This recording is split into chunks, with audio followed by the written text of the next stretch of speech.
আসসালামু আলাইকুম। কুরবানির পশুতে আকিকার অংশ রাখা যাবে কি? আজকে আমরা তাই জানব। আকিকা একটি গুরুত্বপূর্ণ সুন্নাত।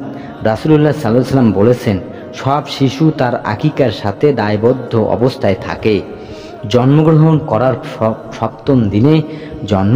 করার সপ্তম দিনে তার পক্ষ থেকে জবাই করতে হবে, তার নাম রাখতে হবে এবং তার মাথা মুন্ডন করে দিতে হবে। সুনানে তিরমিজি 1522 নম্বর হাদিস।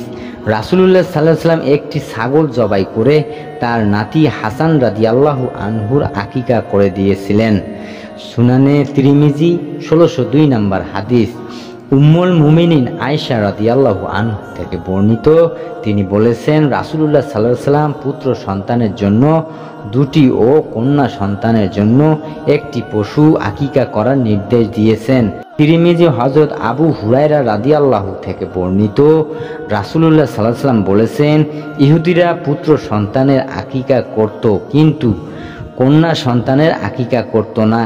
তোমরা পুত্র সন্তানের জন্য দুটি ছাগল এবং কন্যা সন্তানের জন্য একটি ছাগল দিয়ে আকিকা করো।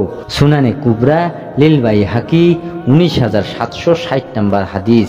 সন্তান জন্ম নেওয়ার সপ্তম দিনে আকিকা করা উত্তম, তবে সপ্তম দিনে আকিকা করতে না পারলে পরে যে কোনো সময় তা আদায় করা যাবে।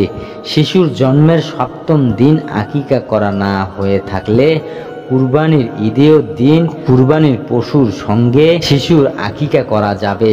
কুরবানি যেমন ইবাদত হিসাবে আল্লাহর সন্তুষ্টির জন্য করা হয়, আকিকা ও আল্লাহর সন্তুষ্টির জন্যই করা যায়। তাই কুরবানির পশুতে আকিকার শরীক রাখতে কোনো বাধা নেই।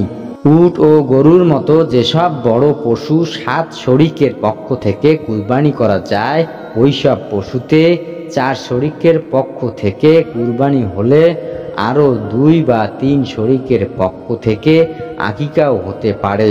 এভাবে কুরবানির শরীকানার মতো একই পশুতে একাধিক ব্যক্তি শরীক হয়ে আকিকা আদায় করতে পারে।